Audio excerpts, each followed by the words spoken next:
Hallelujah. आइए हम सब वचन में जाने से पहले प्रार्थना करें। परमेश्वर यीशु, हम ये वचन को तेरे हाथ में देते हैं प्रभु। हम मांगते हैं तेरी उपस्थिति यहाँ पे ज़ोरों से आए प्रभु।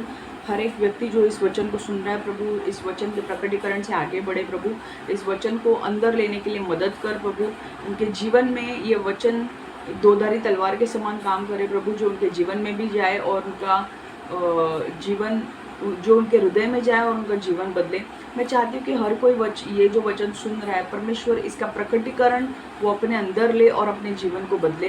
मैं प्रार्थना करती हूँ कि परमेश्वर पवित्र आत्मा तेरी उपस्थिति हमारे बीच में बनी रहे, वचन क्लैरिटी से आए, जो तू चाहता है वही मेरे मुँह से निकले, मेरी जीभ के ऊपर तू नियंत्रण ले प्रभु। पवित्र आत्मा, आज के वचन को हम तेरे हाथ में देते हैं प्रभु और मांगते हैं कि ये वचन शैतान चुरा ना पाए और जो भी ये वचन सुन रहा है उसके जीवन में 100 गुना फल लगे प्रभु। यीशु के नाम से हम मांगते हैं, आमेन आमेन आमेन आमेन। आज का जो पॉइंट है वो लास्ट पॉइंट है। हमने देखा कि हम हीलिंग ऑफ द वाटर, हम एलिशा का एक चमत्कार देख रहे थे जहाँ पे एलिशा पानी को, जो खराब पानी है उसे शुद्ध करता है। ठीक है, तो ये हम देख रहे थे, इस स्टोरी को हम देख रहे थे। उस स्टोरी का आखिरी पॉइंट है, when you humble yourself God will bring blessings in your life and country। मैं पूरी स्टोरी में नहीं जा रही हूँ, मैं डायरेक्ट पॉइंट ले रही हूँ और बाद में आपको बताऊंगी। when you humble yourself God will bring blessing in your life and country। जब आप नम्र होते हैं तब परमेश्वर आपके जीवन में और देश में आशीष लाता है। जब आप नम्र होते हैं तब परमेश्वर आपके जीवन में और देश में आशीष लाता है। जेव्हा तुम्ही नम्र होता तेव्हा देव तुमच्या जीवनात आणि देशात आशीर्वाद देतो। जेव्हा तुम्ही नम्र होता तेव्हा देव तुमच्या जीवनात आणि देशात आशीर्वाद देतो। हालेलुया। ओके, ये वचन में जाने से पहले थोड़ा बैकग्राउंड मुझे देना ज़रूरी है। ठीक है, अब यरीको जो जगह थी, जिस जगह के बारे में हम बात कर रहे हैं, यहाँ पर एलिशा आता है और वहाँ के लोग उसके पास आते हैं और कहते हैं कि यहाँ पे यरीको दिखने में बहुत ही सुंदर जगह है, बट यहाँ का पानी खराब है, उसके वजह से खेतीबाड़ी नहीं हो सकती।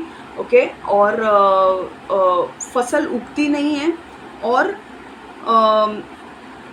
जो ज़मीन है वो बंजर हो चुकी है। ठीक है, और ऐसा पानी था जो अगर किसी ने पी लिया तो वो मर जाएगा। ठीक है, और लास्ट टाइम मैंने आपको बताया था कि कई बार परमेश्वर श्राप देता है एक जगह के ऊपर, क्योंकि परमेश्वर कई बार परमेश्वर कई जगहों के ऊपर श्राप लाता है क्योंकि वहाँ के लोग जो है वो परमेश्वर के विरुद्ध काम करते हैं। तो मैंने लास्ट टाइम आपको एक चीज़ कही थी कि जब यहोशू जो था, जोशुआ जो था, जो जब इजरायली लोगों को प्रतिज्ञा के देश में लेकर आ रहा था, तो यरीको जो जगह थी वो पूरी जगह उसके आजू बाजू में दीवार खड़ी कर दी गई थी और वो दीवार इतनी 12 फीट चौड़ी होगी और उसकी लंबाई बहुत बड़ी थी कि कोई मनुष्य उसे तोड़ नहीं सकता था। 12 फीट लंबी, मतलब आप सोच लो एक गाड़ी उसके ऊपर चल सकती है, ट्रक उसके ऊपर चल सकता है, इतनी बड़ी दीवार थी वो। तो और उन्होंने ये क्यों किया था? ताकि कोई उनके शहर पे हमला ना करे। पर यहोशू को इजरायली लोगों को 20 लाख इजरायली लोगों को प्रतिज्ञा के देश में लेकर जाना था और उसके सामने ये बड़ा चैलेंज था कि मैं ये दीवार को कैसे पार करूं, क्योंकि ये दीवार 12 फीट लंबी है और ऊंची भी है। और तब परमेश्वर ने उसे कहा कि तू 6 दिन उस दीवार का चक्कर लगा और 7वें दिन 7 बार चक्कर लगा और जब मैं कहूँ तो तू चिल्लाना। ओके, और जब वो चिल्लाए तो वो दीवार अपने आप नीचे धंस गई। ओके, और परमेश्वर ने ये बड़ा चमत्कार किया कि यरीको की दीवार अपने आप नीचे लाई, क्योंकि मनुष्य के हाथ से वो दीवार टूटना बस की बात ही नहीं है, मनुष्य के बस की बात ही नहीं थी, वो परमेश्वर की बस की बात है। और परमेश्वर ने चमत्कार किया और पूरे की पूरी दीवार को धंस दिया। और फिर यहोशू अपने लोगों को लेकर अंदर गया और जितने लोग थे उनको मार डाला और यरीको के ऊपर यरीको जगह जो थी उन्होंने ले ली, ठीक है। और यरीको के यहाँ से आगे वो गए और अपना जो प्रॉमिस लैंड था, जो उनका प्रतिज्ञा का देश था, उसमें वो पहुँचे। पर यरीको की दीवार गिराना बहुत ज़रूरी थी। और मैंने लास्ट टाइम ये भी कहा था कि यरीको की दीवार गिराने के बाद ये बड़ा चमत्कार था। तो यहोशू ने एक श्राप दिया था कि कोई भी अगर इस दीवार को वापस बनाएगा, उसका जब वो दीवार का अगर किसी व्यक्ति ने इस दीवार को वापस बनाया तो जब वो दीवार का फाउंडेशन स्टोन, जब वो शुरुआत करते हैं ना दीवार बनाने की, जब उसका एक पत्थर जब रखा जाएगा तो वो व्यक्ति का पहला बेटा मारा जाएगा। तो हियाइल जो राजा था, उसका पहला बेटा मर गया श्राप के वजह से, क्योंकि उस हियाइल राजा ने यहोशू के श्राप के विरुद्ध काम किया। यहोशू ने श्राप दिया था कि जो कोई भी ये दीवार बनाएगा, जब वो उसका पत्थर रखेगा तब उसका पहला बेटा मारा जाएगा, और जब वो उसके गेट्स बनाएगा तब उसका छोटा बेटा मारा जाएगा। और वैसे ही हुआ। हियाइल का बड़ा बेटा मर गया जैसे उसने दीवार बनानी शुरू की, और ये काफ़ी सेंचुरीज बाद हुए। मतलब यहोशू मरने के बाद काफ़ी सारे सेंचुरीज बाद, मतलब काफ़ी सारे सालों के बाद, 100, 200, 300 सालों के बाद ये श्राप एक्टिव हुआ, जब हियाइल ने कोशिश की यहोशू के श्राप के विरुद्ध जाने की, और उसने वो दीवार वापस खड़ी करने की कोशिश की। तब उसका बेटा मारा गया, और जब उसके गेट्स बनाए गए तब उसका छोटा बेटा मारा गया।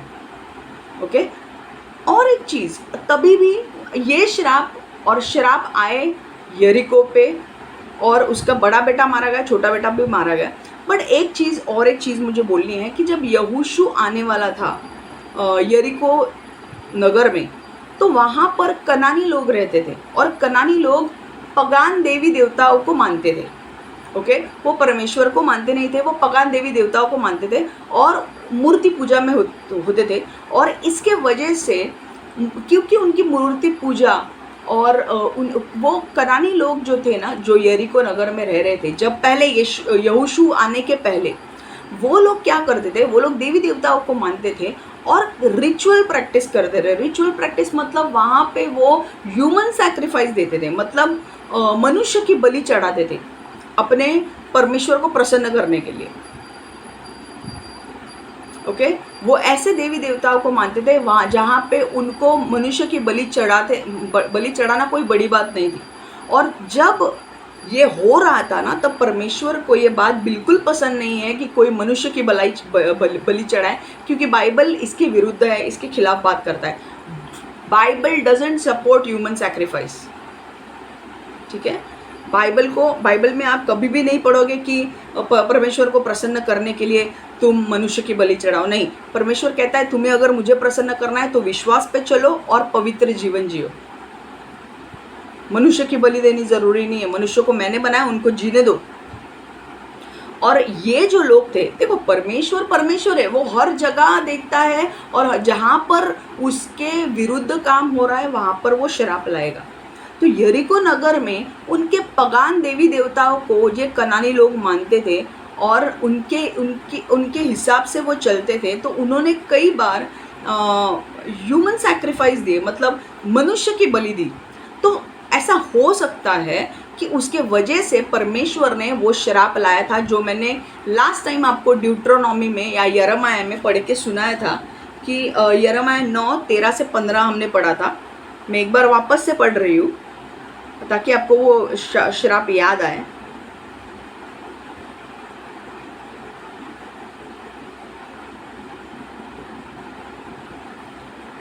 यिर्मयाह 9:13 से 15।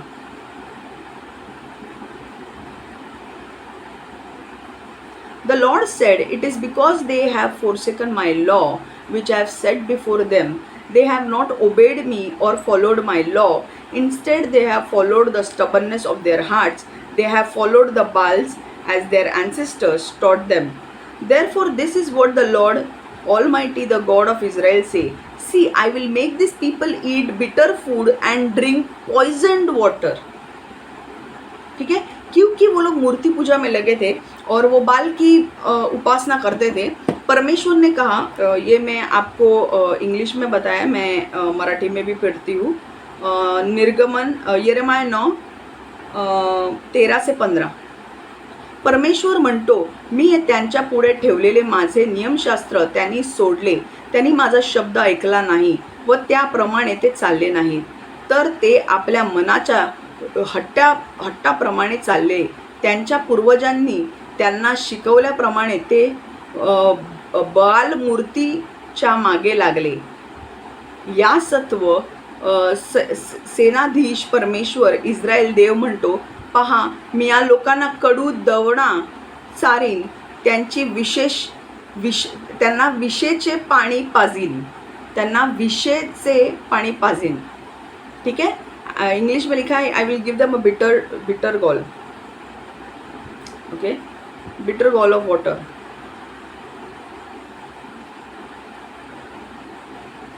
हिंदी में पढ़ रही हूँ. यिर्मयाह 9:13-15. यहोवा ने इन प्रश्नों का उत्तर दिया. उसने कहा, यह इसलिए हुआ कि यहूदा के लोग ने मेरी शिक्षा पर चलना छोड़ दिया. मैंने उन्हें अपनी शिक्षा दी, किंतु उन्होंने मेरे सुनने से इनकार किया. उन्होंने मेरे उपदेश का अनुसरण नहीं किया. यहूदा के लोग अपनी राह चले, वे हट्टी रहे. उन्होंने उत्साह देवता बाल का अनुसरण किया.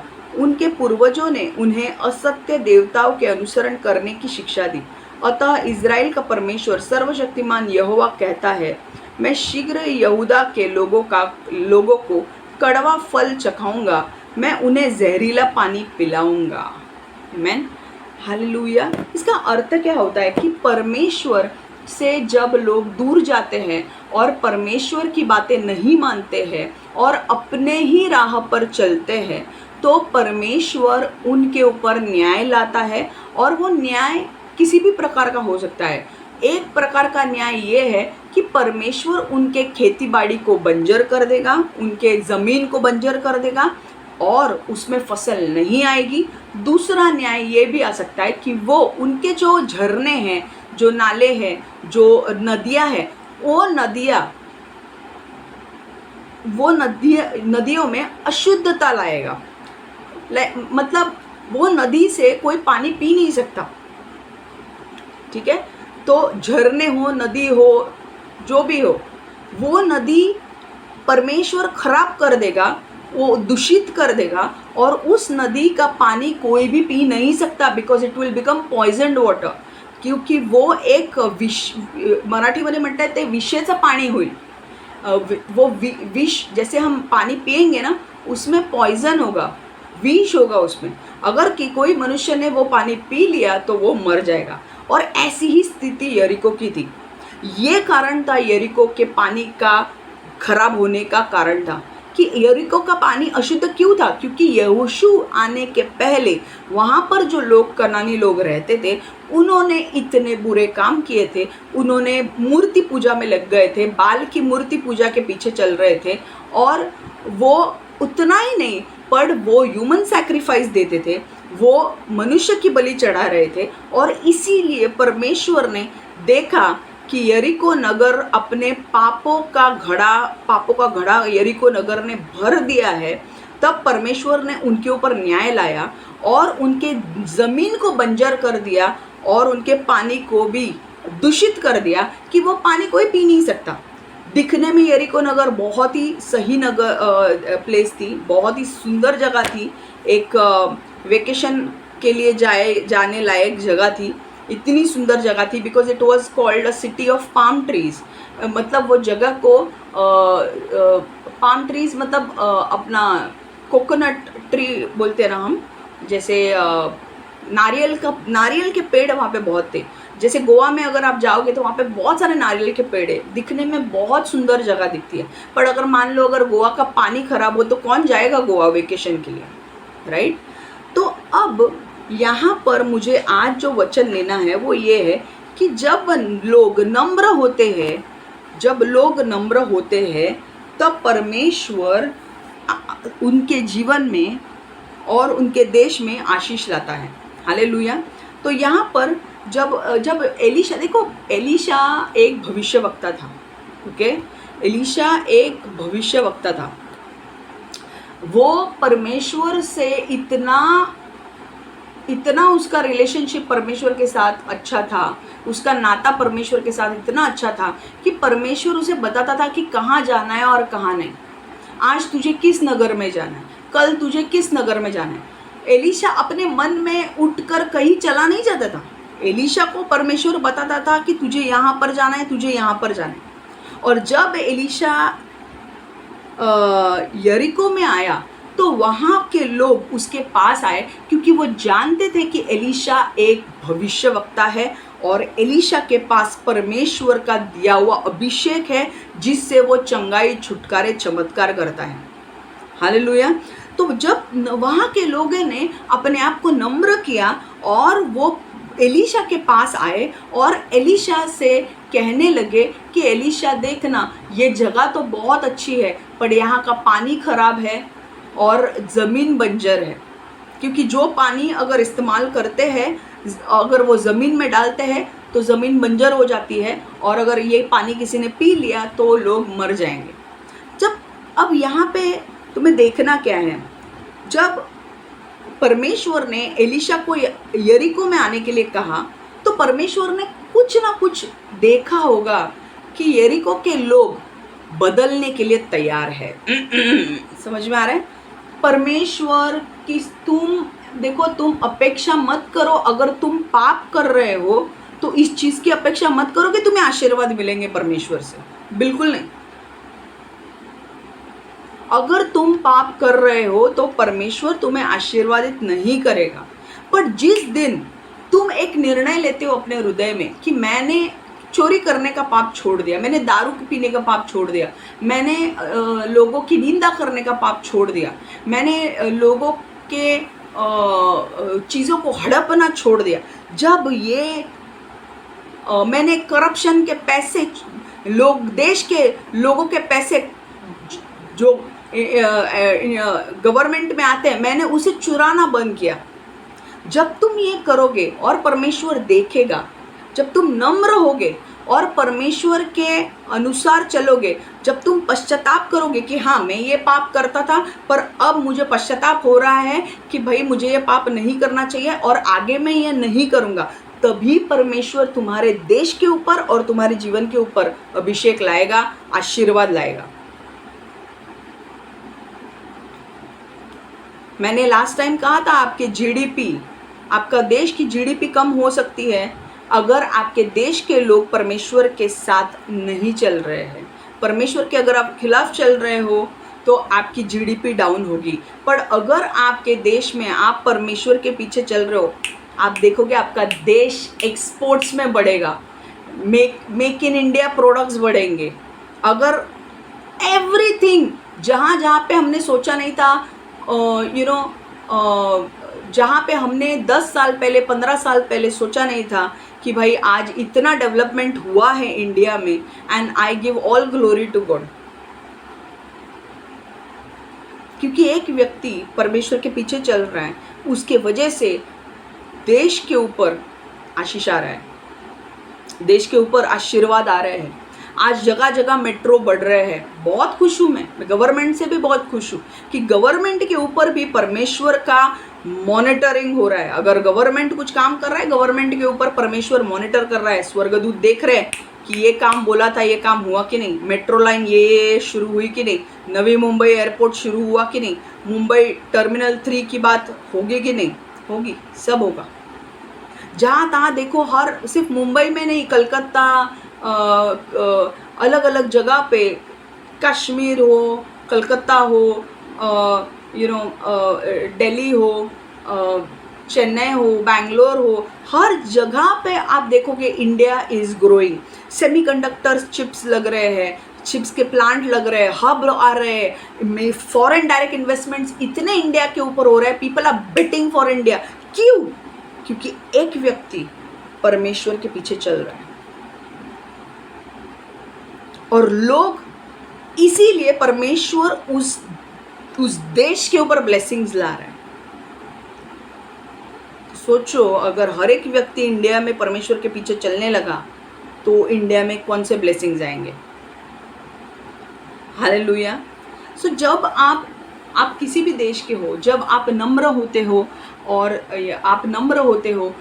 आप अपने आप को सुधारते हो और आप बोलते हो परमेश्वर को कि नहीं परमेश्वर, हमने गलती की है, हम मानते हैं कि हमने गलती की है, हमने चोरी की थी, हमने दूसरों का लूटा है, हमने करप्शन किया है, हमने ये किया है, पर अब हम नहीं करेंगे और अपने आप को जब बदलते हैं तब परमेश्वर आशीर्वाद लाता है। तो कहीं ना कहीं यरीको नगर के जो लोग थे, कहीं ना कहीं उन्होंने अपने आप को बदला होगा या वो बदलने के लिए तैयार हो रहे होंगे। इसीलिए परमेश्वर ने एलीशा को यरीको नगर में भेजा और जैसे एलीशा वहाँ पे आया, एलीशा को पकड़ने के लिए बहुत सारे लोग आए और ये एलीशा को पकड़ के कहने लगे कि देखो ना एलीशा, हम जानते हैं कि हमारा शहर बहुत सुंदर है, दिखने में सुंदर है, यहाँ पे बहुत सारे नारियल के पेड़ है, हरा भरा हमारा शहर है, पर यहाँ की जो ज़मीन है वो बंजर है और पानी खराब है। तब एलीशा ने क्या किया? एलीशा ने कहा कि मुझे एक कटोरा लेकर आओ और नमक लेकर आओ।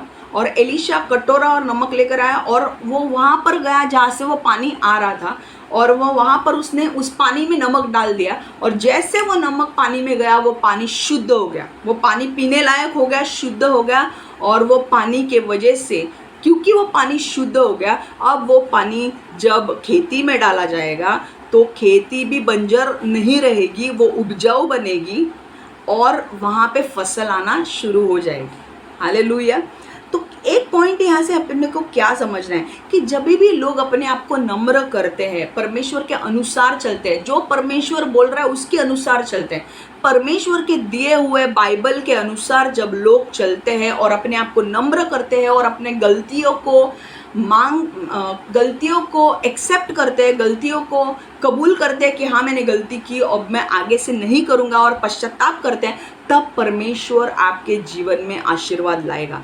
अगर आप कोई पाप कर रहे हो और आप बोल रहे हो मेरे को ये आशीर्वाद नहीं मिल रहा है, आपको बच्चा नहीं हो रहा है, आपको जॉब नहीं मिल रहा है, आपकी शादी नहीं हो रही है या आपका बिजनेस फल फूल नहीं रहा है, आप सोचो क्या आपने कुछ गलत काम किए हैं? क्या आपने किसी की निंदा की है? क्या आपने किसी के खिलाफ जादू टोना किया है? या आपने किसी के खिलाफ किसी का हड़पा है, किसी का कुछ लूटा है? आपने अगर कुछ पाप किए हैं तो परमेश्वर आपको आशीर्वाद नहीं देगा।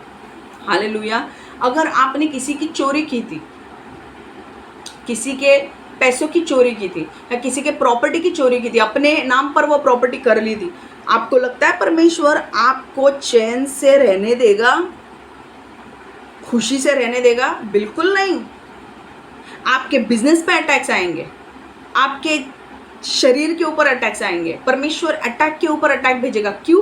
क्योंकि परमेश्वर का वचन कहता है, मूसा के 10 नियम में यह आज्ञा दी थी कि डू नॉट कोवेट, मतलब किसी का छीनो मत, किसी दूसरे की प्रॉपर्टी को मत हड़पो, जो तुम्हारा है उसमें खुश रहो। अब आप जब आप देखो, सॉरी मुझे ये वचन वैसे ही करना पड़ रहा है बिकॉज अभी यहाँ के लाइट्स गए हैं, तो ये वचन मुझे वैसे ही करने पड़ रहा है। अगर आपने किसी के पैसे हड़प किए हैं या किसी का जगह हड़प किया है और आपको ऐसा लगता है कि परमेश्वर आपको कुछ करेगा नहीं, परमेश्वर के सामने आप बहुत अच्छे रहोगे, तो आप गलत हो। परमेश्वर आपके ऊपर श्राप लाएगा। अगर आप ये देख रहे हो तो ये मेरी परछाई है, डरो मत इससे। ये आपको लगेगा कि यार ये बाल वाल क्या है, ये बाल वाल ऐसे नहीं है, ये एक्चुअली मेरी परछाई है, ठीक है। तो क्योंकि यहाँ पे लाइट गया है तो मैं ये मोबाइल लेके अपने ऊपर लाइट मार रही हूँ, ठीक है, क्योंकि मुझे वचन कंप्लीट करना है। तो यहाँ पर परमेश्वर आपसे कह रहा है कि जब भी लोग अपने आप को नम्र करते हैं, वो परमेश्वर कहता है कि जब लोग अपने आप को नम्र करते हैं तो परमेश्वर उनको ऊंचा उठाता है। कहाँ पर लिखा है? याकूब की पुस्तक, अगर आप याकूब की पुस्तक 4:10 अगर देखेंगे, मुझे अभी मैं खोल नहीं पाऊंगी, बट वहाँ पर लिखा है कि याकूब की पुस्तक में चौथा अध्याय 10वां वचन कहता है कि humble yourself before the Lord and he will exalt you. परमेश्वर के परमेश्वर के अ, humble yourself before God. अपने आप को नम्र करो परमेश्वर के सामने, ताकि परमेश्वर आपको ऊंचाई तक आपको ऊंचा उठाए। हालेलुया। तो यहाँ पर क्या हो रहा है कि परमेश्वर ने जब देखा कि इज़राइल के जो लोग हैं उन्होंने डिसाइड किया है कि नहीं, हम हम पाप नहीं करेंगे, तब एलीशा को यरीको में भेजा। और परमेश्वर ने देखा कि ये लोग तैयार है अपने अपने आप को बदलने के लिए। उन्होंने सारी बातें एलीशा की मानी और एलीशा ने फिर उनको चमत्कार के द्वारा वो जो पानी जो गंदा था उसमें परमेश्वर ने उसे कहा कि उसमें नमक डाल, और जब उसने वो नमक डाला तो वो पानी शुद्ध हो गया। हालेलुया, आमेन। ये बहुत बड़ी उपलब्धि है, बहुत बड़ा चमत्कार है जो एलीशा ने किया। कितने सालों से ये पानी गंदा था, बट एक बार एलीशा यरीको में आकर एलीशा ने वो जो पानी था उसे पूरी तरह से शुद्ध कर दिया। तो कितना इम्पोर्टेंट है, परमेश्वर के जन अगर आपके यहाँ पे आते हैं तो उनको रिस्पेक्ट करो और वो जो बोलते हैं वो करो। सबसे इम्पोर्टेंट बात यह है कि अगर आपके जीवन में आपको आशीष चाहिए तो आपको परमेश्वर के अनुसार चलना ज़रूरी है। परमेश्वर के आशीर्वाद अगर चाहिए तो परमेश्वर बाइबल के अनुसार चलना ज़रूरी है। अगर आप बाइबल के अनुसार नहीं चलोगे, अगर आप पाप करोगे, तो परमेश्वर आपके जीवन में आशीर्वाद नहीं लाएगा। आप जानते हो कि आप कौन से पाप कर रहे हो, किस में उलझे हुए हो और क्या कर रहे हो। अगर आप वो सब पाप कर रहे हो तो परमेश्वर आपके जीवन में आशीर्वाद नहीं लाएगा। आज अगर आपको पता है कि आपने कोई पाप किया है, पश्चाताप करो। और फिर पश्चाताप करो मतलब परमेश्वर से कहो कि हाँ, मैंने ये पाप किया, मैं गलती को स्वीकार करता हूँ। पहले गलती को स्वीकार करना सीखो। कुछ लोगों को तो गलती को स्वीकार करना अच्छा ही नहीं लगता। पहले तो गलती को स्वीकार करना सीखो कि हाँ, मैंने चोरी की, मैंने हड़पा, मुझे माफ़ कर परमेश्वर। मैंने चोरी की, मैंने दूसरों की प्रॉपर्टी हड़पी, मुझे माफ़ कर परमेश्वर। मैं जो भी मैंने किसी का लिया है मैं उसे वापस दे दूंगा और वापस ये चीज़ कभी नहीं करूँगा। तब जाके आपके जीवन में आशीर्वाद आएंगे, और ऐसे आशीर्वाद आएंगे ना जो आप जिंदगी भर सोच नहीं सकते। देखो, ये यहोशू की बात है कि जोशुआ जब आया था, वो लोग जो थे, जो पाप में चल रहे थे, उनकी वजह से वो श्राप आया था। आज कितने सालों के बाद यरीको नगर में, मतलब मान लो आई थिंक 50-60 साल के बाद या 100 साल के बाद एलीशा वहाँ पे आ रहा था और एलीशा उस पानी को शुद्ध कर रहा था। कितनी सारी पीढ़ी गुजरी होगी वो पानी के साथ और वो बंजर ज़मीन के साथ। उनको खाने पीने के लिए नहीं होगा, वो दूसरे जगह से लेकर आते होंगे और ख़रीदते होंगे और अपना खाना खाते होंगे, क्योंकि उनकी ज़मीन बंजर थी। कितनी पीढ़ियाँ ऐसी गई होगी। बट देखो, जिस पीढ़ी ने डिसाइड किया कि नहीं, हम परमेश्वर के पीछे चलेंगे और हम अपने हृदय को साफ रखेंगे, हम पाप नहीं करेंगे, परमेश्वर ने वहाँ पे एलीशा को भेजा। एलीशा आया और सालों का जो पानी अशुद्ध था उसको मिनटों में नहीं, सेकंड में शुद्ध किया। एलीशा ने वो चमत्कार किया, पर वो चमत्कार करने वाला कौन था? परमेश्वर। हालेलुया। तो यहाँ पर मुझे एक चीज़ आपसे कहनी है कि जब भी आपके जीवन में अगर ऐसी कोई चीज़ें हैं जो सही नहीं है, जो गलत चीज़ें हैं और आपने उसे पकड़ के रखा है, तब तक आपके जीवन में आशीर्वाद नहीं आएंगे। जब आप उन चीज़ों को छोड़ोगे जो परमेश्वर आपको बोल रहा है छोड़ने के लिए, जब आप उन चीज़ों को छोड़ोगे, उन चीज़ों को त्यागोगे।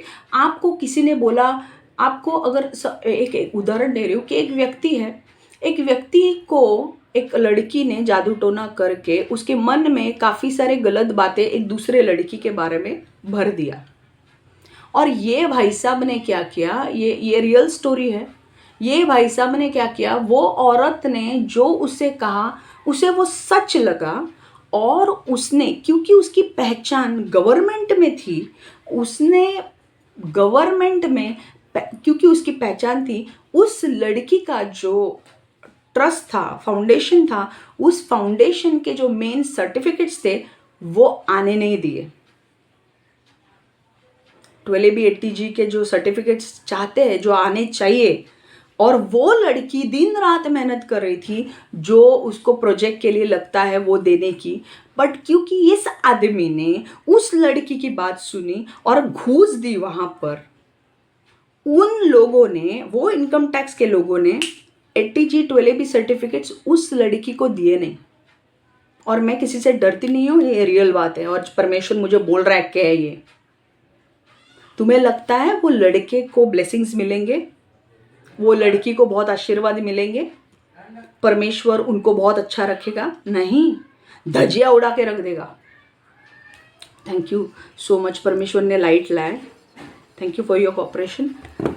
आपको लगता है ऐसे व्यक्ति को परमेश्वर ब्लेस करेगा जो किसी और औरत का सुनकर उसने लोग ऊपर के, देखो ये बात कोई हमसे छिपी नहीं है कि गवर्नमेंट में घूस लेते हैं और अभी भी काम चलता है, ठीक है, और ये घूस लेना बंद करना चाहिए।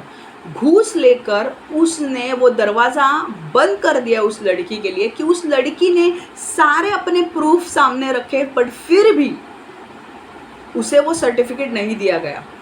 एक तरीके से मानो वो फाउंडेशन बंद करने की कोशिश कर रहा था। परमेश्वर ने, आपको पता है परमेश्वर ने उसके जीवन में क्या किया, कैसे श्राप लाए? आपको सुनना है? मैं नाम नहीं लूँगी किसी का, मुझे किसी को इंसल्ट नहीं करना है, बट परमेश्वर मुझे कह रहा है कि तू ये बता। परमेश्वर ने उस व्यक्ति को, जिस लड़की ने उसे गलत बात कही थी दूसरे लड़की के बारे में, एक्चुअली आपको पता है वो जो लड़का था, उस लड़की की शादी दूसरे लड़की के साथ होने वाली थी जिसका वो फाउंडेशन था, बट ये लड़की ने उसके कान भरे उस लड़की के बारे में और उसे अपना बना लिया और उसके साथ शादी की, या उसके साथ क्या क्या अफेयर किया मुझे नहीं पता, बट वो उसी लड़के के साथ रहती थी।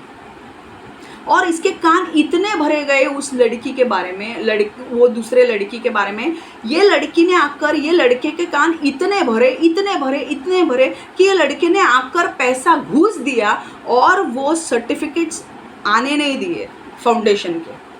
क्यों? क्योंकि ये लड़की ने झूठ बोला। अब परमेश्वर ने बोला अब मैं इसका बदला लेकर रहूँगा, क्योंकि तुम किसी और का, तुमने एक तो, और मेरी किसी के साथ दुश्मनी नहीं थी, मतलब सॉरी, वो लड़की की किसी के साथ दुश्मनी नहीं थी, बट दूसरे लोग उसे दुश्मन मानते थे, और वो लड़की ने दुश्मनी के खातिर ये लड़के के कान भरे, और इस लड़की के पास अथॉरिटी है, इस लड़के के पास पैसा है, उसने पैसा जमकर दबाया गवर्नमेंट में, और उसने फाउंडेशन के सर्टिफिकेट्स आने नहीं दिए। जबकि वो लड़की हर महीने अपने फाउंडेशन का काम कर रही थी, और जो लोग करते नहीं है वो कर रही थी, बट उसे वो सर्टिफिकेट नहीं मिल रहा था, आजू बाजू के सारे लोगों को वो सर्टिफिकेट मिल रहा था। ये लड़की पूना में जो इनकम टैक्स का डिपार्टमेंट है वहाँ के चक्कर लगा रही थी, और ये लड़का और ये लड़की जो उसके खिलाफ काम कर रहे थे, ये वेकेशन पे जा रहे थे। दूसरों की वाट लगा के खुद वेकेशन पे जाना, वेरी गुड। ऐसा अगर तुम करोगे तो तुमको लगता है परमेश्वर तुम्हें ब्लेस करेगा? एक दिन आएगा जब तुम्हें परमेश्वर कुत्ते की मौत मारेगा। परमेश्वर ने पता है क्या किया? वो लड़की की सच्चाई इस लड़के के सामने लाई। ये लड़की जो थी, ये लड़की शातिर थी, ये लड़की को पता था कि ये लड़के का रियल जो उसके जो स्पाउस है, मतलब ये लड़के की शादी उस लड़की के साथ होनी चाहिए, पर वो नहीं चाहती थी कि वो उस लड़की के साथ शादी हो, क्योंकि ये पैसे वाला लड़का था। ये नहीं चाहती थी कि उस लड़की को ये पैसे वाला लड़का मिले। क्यों ना मिले भाई, तुझे क्या जलन हो रही है? तू कर दूसरे लड़के के साथ शादी। जो परमेश्वर जोड़ना चाहता है, तू उसे अलग क्यों करना चाहती है? और उसने अलग करने की कोशिश की, बट परमेश्वर ने एक ऐसी चाल चली, परमेश्वर ने उस लड़के को उस लड़की के साथ रखा, और उस लड़की को इतना टॉक्सिक बनाया, इतना गंदा बनाया कि ये लड़की इस लड़के को भी भाव नहीं देने लगी, और ये लड़की इसको एटीएम की तरह यूज़ करने लगी। ये लड़की ने इसके साथ रहने का सिर्फ पैसों के लिए नाटक किया था, सिर्फ पैसों के लिए उसके साथ रहती थी और बाकी सारे मज़ा मारती थी, और उसका अफेयर किसी और के साथ था। बाद में परमेश्वर ने इस लड़के को दिखाया, और इस लड़के के ऊपर जो एक पर्दा रखा था ना, एक ऐसे ब्लाइंड फोल्ड करके उसे रखा था ना, परमेश्वर ने उसे नीचे लाया और दिखाया कि देख, जिसके साथ तू रह रहा है ना, ये लड़की एक नंबर की चालू लड़की है, उसके अफेयर है और तेरे पैसों को लूट रही है, और तेरी शादी इसके साथ नहीं होनी है, तेरी शादी उस लड़की के साथ होनी है, और तूने उसी के अगेंस्ट ये काम किए। परमेश्वर ने उस लड़के का जीना हराम कर दिया, जीना हराम कर दिया। रातों की नींद उसकी उड़ गई, क्योंकि परमेश्वर ने बोला तू मेरे बेटी के खिलाफ काम कर रहा है, मैं तेरे खिलाफ काम करूंगा। तूने जितना उसका लूटा है मैं तेरे ऊपर केस करूंगा और राइट जजेस लाऊंगा, और जज ऐसे जज बैठेंगे, डिवाइन जजेस बैठेंगे, और जो सब देखेंगे कि तूने किसको पैसा खिलाया, किसकी प्रॉपर्टी तूने चोरी की है, क्योंकि ये दोनों मिलकर उस लड़की की प्रॉपर्टी छीन रहे थे, उस लड़की का पैसा छीन रहे थे, उस लड़की के करियर को बंद कर रहे थे। और परमेश्वर ने डिवाइन जजेस को लाया और न्याय किया। और न्याय जब हुआ ना, जब वो न्याय, पहले के जजेस जो थे ना, वो उन जजेस के ऊपर भी ब्लैक मैजिक करते थे, और ये गधी के ऊपर, गधी के पास पैसे कहाँ से आते थे? पैसा ये देता था बेवकूफ आदमी, ये पैसे उसे पहुंचाता था। जजेस के ऊपर जादू टोना करो, एडवोकेट के ऊपर जादू टोना करो, गलत पेपर्स बनाओ, गलत ये बनाओ, ये सारे गलत पेपर्स प्रोड्यूस किए थे। परमेश्वर ने जज को ही बदल दिया। परमेश्वर ने बोला ये लोग जज नहीं रहेंगे, जज दूसरा आएगा, और अब जो जज आएगा वो मेरी तरफ से आएगा। जब जज ने पूरी इंक्वायरी की तो जज को पता चला कि ये किसी और का है, हैंडराइटिंग चेक किया, किसी और का है, और तुमने हैंडराइटिंग सेम उसकी सिग्नेचर करने का ट्राई किया, पर जो हैंडराइटिंग स्पेशलिस्ट थे उन्होंने देखा और उन्होंने बोला ये इसका हैंडराइटिंग है ही नहीं, ये प्रॉपर्टी को हड़प करने के लिए इन्होंने झूठी फॉर्ज सिग्नेचर किया है, और हड़प रहे थे दोनों। अब बताओ तुम, परमेश्वर इनको माफ करेगा? दूसरी की प्रॉपर्टी छीन के अपना करते हो, दूसरों का लड़का छीन के अपना करते हो, जो परमेश्वर ने रखा है किसी के लिए, उसको छीन कर अपना बनाने की कोशिश करते हो। शर्म आनी चाहिए। आज परमेश्वर ने न्याय लगाया है, और आने वाले दिनों में ये न्याय का असर आपको दिखेगा, ये न्याय का असर आपको दिखेगा, क्योंकि अब है ना, परमेश्वर इनके पीछे पड़ गया है। जब तक न्याय नहीं दोगे उसको, मैं तुम्हें रातों की नींद, तुम्हारी चैन हराम कर दूंगा। और ये रियल स्टोरी है, थोड़े दिनों में आपके सामने आएगा, और फिर उसकी स्टोरी अलग होगी। पर जब अगर ये लड़का, चलो वो लड़की तो खराब ही निकली, क्योंकि वो लड़की ने इस लड़के के माइंड को पूरा बाइंड कर दिया था, क्योंकि वो लड़की जादू टोने में थी, उसे ये सारे काला जादू तंत्र मंत्र बहुत आता था। पैसा देकर करो इसका माइंड ब्लाइंड, इसके माइंड को ब्लॉक कर दिया, और ये भी क्या परमेश्वर का करीब नहीं है, हो गया उसका माइंड ब्लॉक। ये भी उसके पीछे बेवकूफ़ की तरह, इसका करियर बंद करो, ये करो। अरे तुझे नहीं अच्छी लगती मत कर। मैं जो उसका है, वो लड़का, वो उस लड़की का हस्बैंड बनने वाला था, उसको तूने छीन लिया, उसके फाउंडेशन को तोड़ दिया, उसके घर से उसको बेघर कर दिया, और कितना उसको करना है? और परमेश्वर चुप बैठेगा?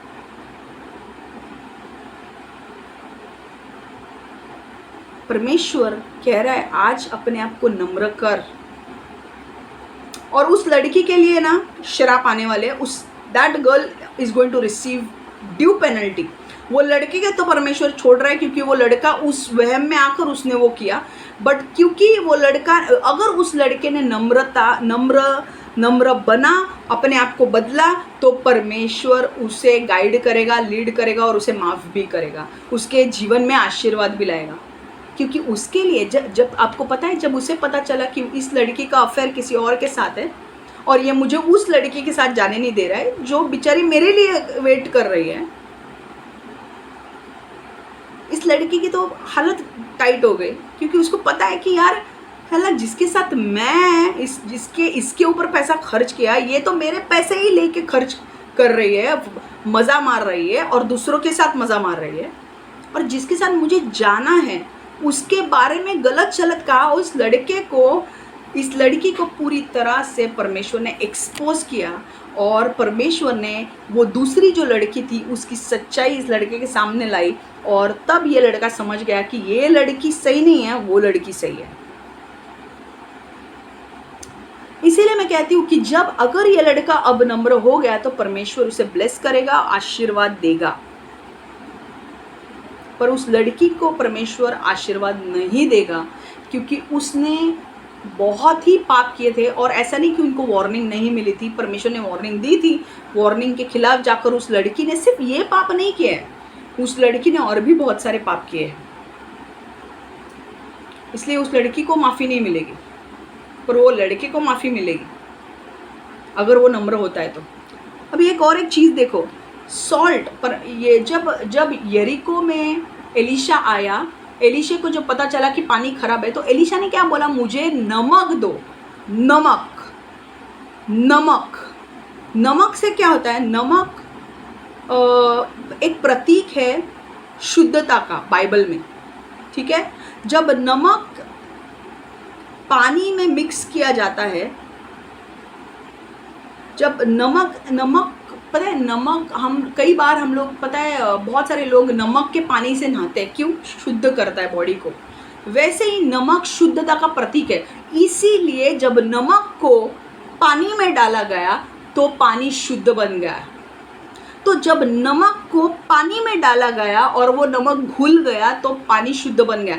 वैसे ही जब लोग अपने जीवन में गंदगी को छोड़ते हैं और पवित्रताई में जीते हैं, जैसे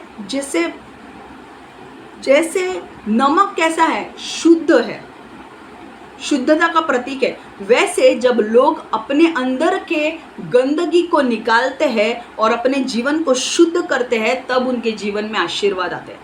आपको क्या लगता है, आज अगर वो लड़के ने परमेश्वर से माफ़ी मांगी, अब जो भी उसने किया उसके लिए पश्चाताप किया हृदय से और माफ़ी मांगी, तो क्या परमेश्वर उसे माफ़ नहीं करेगा? बिल्कुल माफ़ करेगा, क्योंकि वो किसी के बोलने के ऊपर उसने किया था। एक्चुअली उसकी भी गलती है कि उसने किसी का सुनकर ऐसा नहीं करना चाहिए, किसी का सुनकर किसी की वाट नहीं लगाना चाहिए। यार तुम्हारा उसके साथ संबंध नहीं है, तुम अपना जीवन जियो ना, उसके लाइफ को क्यों बर्बाद कर रहे हो?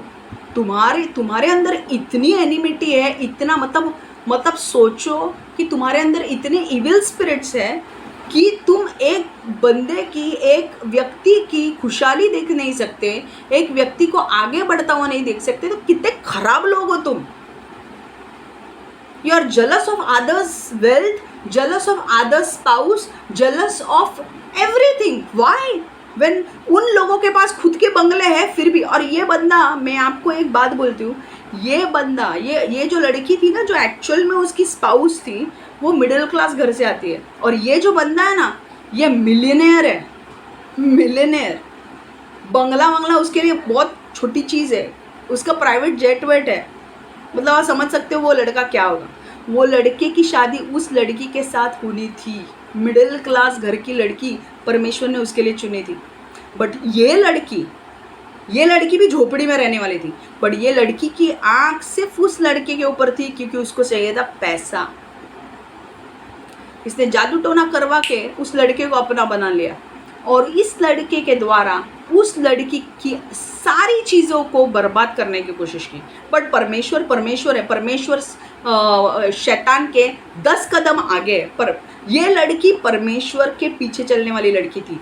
जो ये मिडिल क्लास लड़की है वो परमेश्वर के पीछे चलने वाली लड़की थी। वो परमेश्वर से दिन रात प्रेयर करती थी। तो परमेश्वर का समय आया और परमेश्वर ने बोला, अब मैं न्याय करने वाला हूँ, और ऐसा न्याय करूँगा जो दुनिया देखती रहेगी। जजेस ही बदल डाले, नहीं चाहिए वो जज। इतने सालों से जो लूटमार चल रही है, जजेस नहीं चाहिए।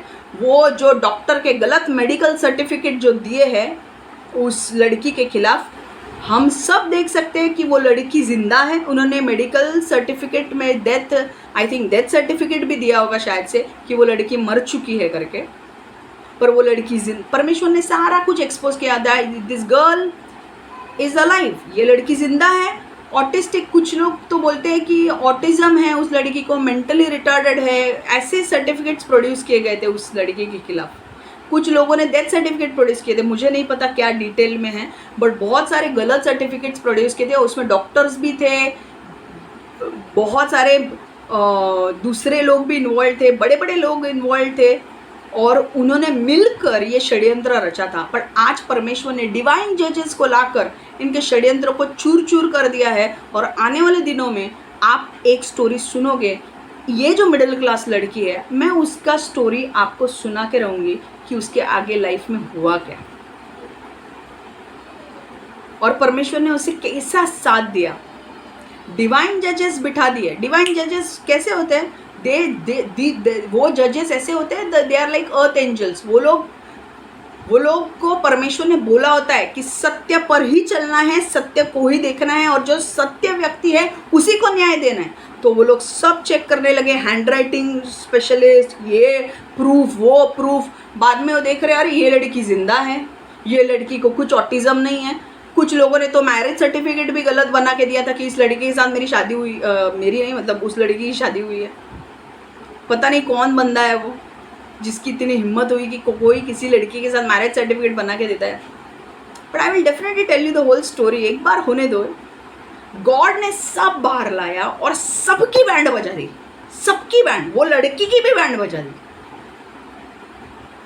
यार वापस से अगर उस लड़की को हाथ भी लगाया ना तो हाथ तोड़ के रख दूंगा।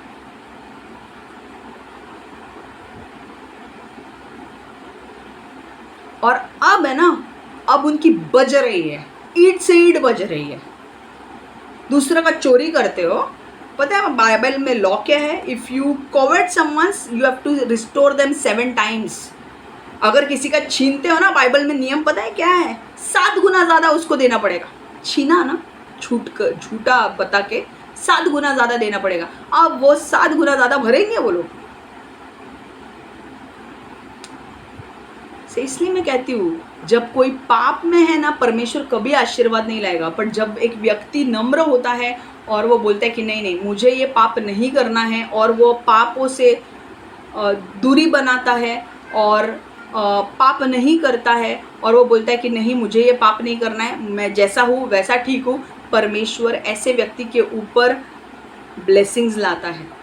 जैसे नमक शुद्ध होता है, वैसे एक व्यक्ति जैसे अपने आप को जैसा शुद्ध करता है हर चीज़ में, अपनी सोच में शुद्ध, अपने चाल चलन में शुद्ध करता है, अपने विचारों में शुद्ध करता है, अपने शरीर के साथ शुद्धता मेंटेन करता है, आप देखोगे blessings will pour in your life. You know, God बोलता है ना कि if you want to offer anything to me, offer spiritual sacrifice, keep your body holy. तुम्हारे शरीर को होली रखो, यू विल रिसीव ब्लेसिंग्स। तो आज मैं यही बोलना चाहती हूँ, और ये जो स्टोरी है इसको मैं यहीं पे अंत करना चाहती हूँ कि जैसे एलीशा ने नमक डाला और पानी शुद्ध किया, वैसे ही आप लोग, परमेश्वर कहता है आप नमक हो, आप प्रकाश हो। नमक जब खाने में डाला जाता है ना, उसका स्वाद आता है। अगर नमक नहीं डाला ना तो खाने में स्वाद नहीं आता है। नमक शुद्धता का भी प्रतीक है। तो आप ऐसे लोग बनो जो अलग हो, इस दुनिया में रहकर भी आप अलग हो, लोग देख सके कि तुम अलग हो, प्रकाश बनकर लोग, ताकि लोग तुम्हारा प्रकाश देखकर परमेश्वर को धन्यवाद दें। 100 रुपए की नोट किसी की गिरी है, चलो उठा के अपने अंदर रख दें, नहीं मत करो, पूछो किसका है, नहीं तो छोड़ दो। वैसे किसका है वो आके लेकर जाएगा। छोटी छोटी चीज़ों में परमेश्वर परखेगा, बट ऑनेस्ट रहो, ऐसे देगा आपको। लोगों को पता है स्टाइल मार रही है। ये जो लड़की थी ये झोपड़ी में रहती थी, बट उसके सपने थे महलों के सपने पूरे करने के लिए उसने जादू टोना करके अपने आप को इतना शैतान के हवाले कर दिया कि मैं शैतान तू जो चाहता है मैं करूँगी, पर मेरे को वहाँ वो लड़का चाहिए, उसका पैसा चाहिए, और मेरे को रुतबा चाहिए, लोग मुझे देखने चाहिए। और परमेश्वर ने उसको ऐसा खींचा ना नीचे, ऐसा नीचे खींचा ना कि परमेश्वर बोल रहा है कोई तुझे रुतबा नहीं मिलेगा, ना पैसा मिलेगा, और तुझे वही घर में रहना पड़ेगा। और भिखारी घर है ना तेरा, वो भी घर। और मैं एक बात बोलती हूँ, उसकी जीवन ज़्यादा नहीं है। God is going to put her to death. उसका जीवन ज़्यादा नहीं है। देखो, तुम अगर किसी और का बुरा करोगे ना, तो एक्सपेक्ट मत करो कि तुम्हारे ऊपर बहुत भलाई होने वाली है। प्लीज, तुम लोगों का अच्छा करो तो मैं मानती हूँ कि वो karma, good karma will definitely come back. Give and it will be given to you. तुम बुरा करोगे लोगों का, तुम्हारे ऊपर बुराई आएगी। तुम अच्छा करोगे तो अच्छा ही मिलेगा तुम्हें। तो एक नमक की तरह अपने आप को शुद्ध बनाने की कोशिश करो। अपने अंदर के जो गंदी चीज़ें हैं निकाल दो। दारू पीते दारू पीना बंद करो, सिगरेट पीते हो सिगरेट पीना बंद करो, गाली देते गाली देना बंद करो। मैं ये नहीं बोल रही हूँ कि एक दिन में हो जाएगा, बट प्रार्थना करो। धीरे धीरे धीरे परमेश्वर आपको नया वर्जन देगा, जो वर्जन, क्योंकि आपके प्रार्थना परमेश्वर सुनेगा, परमेश्वर आपको नया वर्जन देगा। परमेश्वर आपके अंदर से वो डीमंस को निकाल देगा और आपको शुद्ध बनाएगा। हालेलुया। मैं ये वचन इधर ही समाप्त कर रही हूँ। मुझे सिर्फ ये बोलना है कि when you humble yourself before Lord, God will exalt you. जब आप परमेश्वर के सामने नम्र होते हो और उसके वचन पर चलते हो, परमेश्वर आपको ऊंचा उठाएगा। जेव्हा तुम्ही परमेश्वराच्या वचनावर चालता, तेव्हा परमेश्वर तुम्हाला उंच उचलेल। हालेलुया। तो ये वचन, ये जो यरीको नगर का जो वचन था, ये एलिशा जो पानी शुद्ध करता है, ये वचन के जितने पॉइंट्स थे आज ख़त्म हो चुके हैं। ठीक है, नेक्स्ट हमारा जो है, जो वचन होने वाला है, वो नई स्टोरी होने वाली है। तो आप एक्साइटेड रहो नई स्टोरी के लिए, और उसके पॉइंट्स हम देखने वाले हैं। ठीक है, तो मैं विश्वास करती हूँ कि आपने जो भी आज सुना है, आपके सिर्फ अंदर नहीं डालोगे और भूल नहीं जाओगे। मैं चाहती हूँ कि आप ये अंदर लो, अपने मन में ये बात जाने दो और अपने लाइफ को बदलो। और मैं जानती हूँ कि अभी आप नहीं कर सकते हो, बट जब टाइम आएगा तो बदलो अपने आप को। जितना आप बदलोगे उतने blessings blessings blessings blessings will chase you. जो आशीर्वाद है वो आपके पीछे पड़ेंगे। ओके, और वो आपके पीछे पड़ेंगे, और वो those blessings will chase you, those blessings will, आप विश्वास नहीं करोगे इतने बड़े बड़े ब्लेसिंग्स आपको मिलेंगे। एंड यस, ये जो स्टोरी मैंने कही है, ये स्टोरी कोई मनगढ़ंत स्टोरी नहीं है, ये रियलिटी है। ये स्टोरी को मैं कभी, जब मुझे भी पूरी तरह से ये स्टोरी पता चलेगी, अंदर की बातें, तब मैं ये स्टोरी आपके सामने लाऊंगी, और उस स्टोरी को मैं कहूँगी, बोलूँगी यीशु के महिमा के लिए, कि कैसे परमेश्वर उस व्यक्ति का ख्याल रखता है, जो व्यक्ति परमेश्वर के पीछे चलता है। तुम शैतान के पीछे चल रहे हो कोई बात नहीं, पर मैं अगर परमेश्वर के पीछे चल रही हूँ तो परमेश्वर मुझे शैतान की हर चाल से बचाएगा, हर चाल से मुझे मुक्त करेगा, हर चाल से मुझे आज़ाद करेगा, और हर चाल को, शैतान के हर चाल को परमेश्वर मात देगा। हालेलुया, मेरा विश्वास है। ओके, आने वाले दिनों में बहुत बड़े चेंजेस आने वाले हैं, तो बी रेडी।